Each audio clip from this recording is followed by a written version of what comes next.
Hello, listeners. This is my own private radio show, and I am your host, DJ Envy. This is about a 2 hour show. And if you know, you know, we are here to talk about movies, of course. And yeah, man, we are here to talk about film and all that good stuff, all that good jazz. And I'm happy to be here with you because this is the last show, or at least my last show, I believe, of 2022. Of course, I will be back next year. But yeah, this is it. This is the season finale. You know, it's a big one. Of course, you try to make it a big one. I've been lucky to do this show for a while. So I'm gonna use this show to tell you about my favorite films of the year. My top 10. I did a longer list last show. I went over my top 20, but this time I'm gonna go over my top 10, and I will review the year in movies in general. Some critics do that. They do the year in film. They review it. You reflect. So I call it the year of the personal, the year of the lonely, you know, the year of the smirk, because it was that, and it was quite brilliant. A lot of personal films, made by many seasoned filmmakers, and also funny films made this year. And I must say again that anyone who tells you this wasn't a good year in movies did not watch enough movies. I gotta say, I mean that's just tales all the time. I don't know anyone who. I'm sorry, but I think I may have seen once or twice someone like tweet, or maybe it was even like I don't know. I think it was a critic I admire, Nick Pinkerton, who I love, and he, sometimes he talks about, how he makes fun of the state of cinema, and he's right to do so.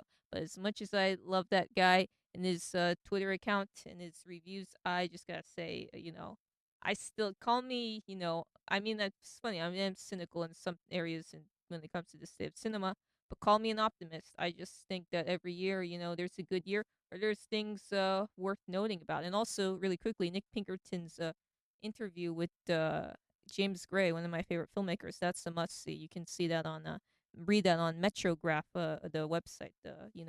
New York Film Theater. They have a website, so you can check it out. Anyway, what I'm saying is, this was a good year in movies. If you got a time to watch enough, you're a film buff like me. If you're an avid moviegoer, that's the truth.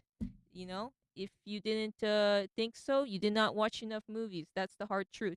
And my list has been a bit updated. Look, lists change all the time. I did not see everything I wanted to see, but alas, these are the movies that I did see, and my goal is that I will make you want to see them too. I love it when I read a critics list and I see them championing some indie. And I was once an aspiring film critic at one point, like in high school and in community college, and even when I was at the San Jose University. And at one point I would think I was like, if screenwriting doesn't work out, if it doesn't work out, which is whom's to say that it hasn't, I will try to go into criticism, which I do on the show. And I think the best part of, getting a chance to be an amateur film critic, because who's to say who can't be? I mean, with Letterbox, anyone can be a film critic, any which way.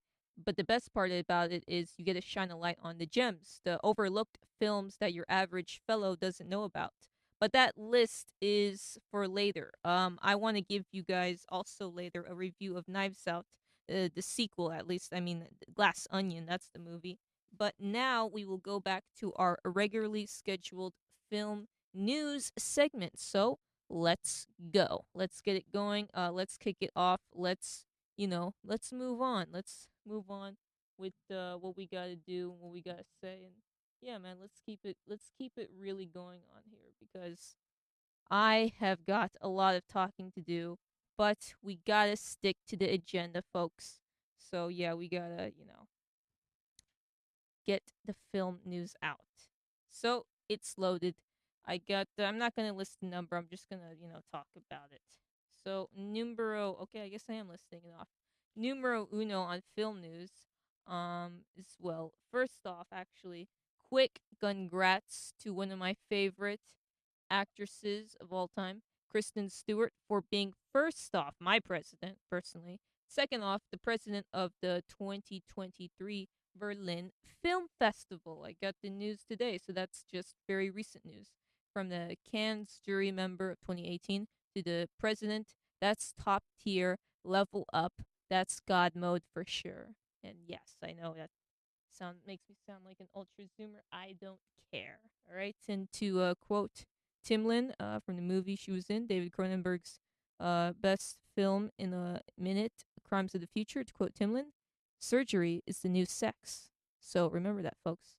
Now it's time for more sight and sound talk. Yes, yes, yes. Because last show I did talk about sight and sound quite a bit, quite a bit, quite a bit. And let me tell you something. It's if you're on Twitter, it got intense, so intense that you know what? I wanted to play this early on to start off the show before, but I guess this would be a good intro to the sight and sound talk segment or part of the film news segment.